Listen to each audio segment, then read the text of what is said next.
NFL, Aaron Rodgers has an offer from the Steelers on the table, but he's yes. Meanwhile, Atlanta has put out feelers to trade Kirk Cousins. Or Jeremy Fowler said that based on conversations he had during last week's NFL meetings, Cousins is, quote, at the very least on the Steelers' radar. He lost his starting job late in 2024. That was to then rookie Michael Penix Jr. Let's bring in former Steeler, our guy, RC. Top of the morning to you, sir. Hey, RC, how we doing? What's up, man? What's Good. up, bro? How y'all guys doing? I'm gonna be honest, man. I really like the twins on the show with Kendrick because it's like real East Coast with real South. They all was tough guys. Nobody listens to Molly, so it's like everybody's Stephen A on the show. I was really enjoying just sitting back and watching this happen. RC, really? Like that's where you went? Nobody listens to Molly? Seriously. No, Thank I mean, you. it's just That ringing endorsement. He did say that on national television. He did say that on national television. RC. He did say that. Stephen A. No, Stephen A was legitimately like asking, he had to ask Marcus, are you just going to ignore Molly? Because they were so fired up about the debate and the argument. I mean, I listened to you. I can't control everybody else. Basketball. I appreciate you. You did miss one element. This morning. You did miss one element. On first take, I'm not really asking. You know, that's the only thing you got wrong there. But that's okay. It's okay. All right. S.A., I'm going to ask you something right now. Are you good with Cousins as a backup plan to Rodgers as a Steelers fan?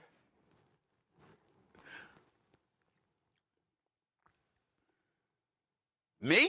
You asking me that, yes, Molly? Stephen A. Yep. Here we go. Yeah. Thanks for listening. Why the hell would you? I could have sworn you brought Ryan in to ask that question. I don't know why you would ask me that question. You mean Kirk Cousins that threw nine interceptions and 1 touchdown over the last 5 games? You mean that Kirk Cousins? You know, coming off the ACL injury or whatever it was. I mean, I don't have any faith in Kirk Cousins. Hell no. The only thing that I could say positively about Kirk Cousins being a Pittsburgh Steeler is that at least he's won 1 playoff game since 2016. The Steelers have not. That's the only thing that I could say. But in terms of his level of production, compared to what we're seeing from other quarterbacks in this league, compared to the quarterbacks that we know exist in the AFC, from Mahomes to Burrow to Lamar Jackson to Josh Allen. Let's not forget C.J. Stroud. Let's not forget Justin Herbert. I mean, Tua Tagovailoa even. Everywhere you turn, it seems like everybody has a damn quarterback but the Pittsburgh Steelers. So that's the only good thing that I could say about it. There's nothing that excites me, that enamors me, that tickles me in any way about Kirk Cousins being a Pittsburgh Steeler. Nothing at all. Yeah, the drop-off of what this will say about the Pittsburgh Steelers is almost inexplicable. To go from having an opportunity to re-sign Justin Fields, not playing Justin Fields after the start of the season last year, and then ending up in a position where you do nothing this offseason to improve your quarterback room. You go back and get Mason Rudolph, who you've had in the room, who I talk to people in the building, and they say they love Mason. They trust Mason. The locker room loves Mason. I don't care if everybody loves Mason. We could do a reality show. You don't want him as your starting quarterback if you're trying to contend for a Super Bowl. And so now to say that you're waiting on Aaron Rodgers to make a decision on whether or not he'll be your quarterback in 2025 and Kirk Cousins is the backup plan, clearly nobody watched Atlanta play last year. The best thing Atlanta did at the quarterback position was draft Michael Penix Jr. 8th overall to be a backup plan to Kirk Cousins. And this is in no way to cast aspersions on who Kirk Cousins has been throughout his career. But after coming off the Achilles injury, seeing the way he can't move, seeing the way he can't put spin or he can't push the football down the field anymore, he won't be an upgrade over Mason Rudolph. And so to me, it's Aaron Rodgers or bust for this team. Stephen A., I agree. say what? I don't have any disagreement. I agree. I don't have any disagreement with that at all. Look, Kirk Cousins has produced during the regular season. Unfortunately, with Kirk Cousins over the years, you found yourself thinking more about his agent than him. You're like, who the hell's representing this guy? Because the guy gets paid. He always managed to get his money. Remember when he had $84 million guaranteed before the market ballooned or what have you? You just found yourself looking at his agent and saying, damn, who's this guy? I might want him to represent me. This brother's something special right here. Whoever the hell this guy is that keeps getting Kirk Cousins his money. But we didn't look at Kirk Cousins' game, particularly in the postseason, and rave about anything. The fact is, really, really nice guy. We saw him walking off the field after the win. You like that? You like that? We saw that kind of bravado. We saw him with the chain on, dancing with the players and all of that stuff when they were winning. We didn't see him doing that the last 5 weeks of that regular season when he nosedived, okay? So it's one of those situations where you look at him and you say, look, he could play, but there's nothing really great about him, and it's far less than great come postseason. Yeah, I got to hit the top of the hour. See, all I want to know is when is Aaron Rodgers going to make his decision? Like, how long is he going to hold this organization hostage?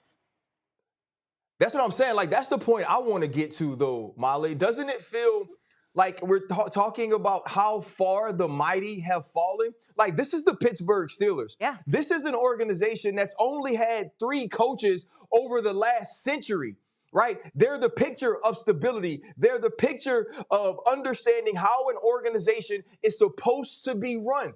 And so to have Aaron Rodgers out here doing podcasts and doing appearances and talking about, no, I won't go to Chicago, or I might be with the team that plays in Chicago, throwing with DK Metcalf. Let's do business as business should be done. And find a person to man that quarterback room and find a way to win. Yeah. RC, hold that thought. I appreciate of Shefty trying to take a picture of his own QR code to download his own podcast. That's great. That's great. All right, Shefty, 23 different teams start OTAs today. Is there something specific that we should be keeping an eye on? Well, I think the most interesting storyline going into OTAs, and it will be a storyline throughout the summer, is the quarterback room of the Cleveland Browns.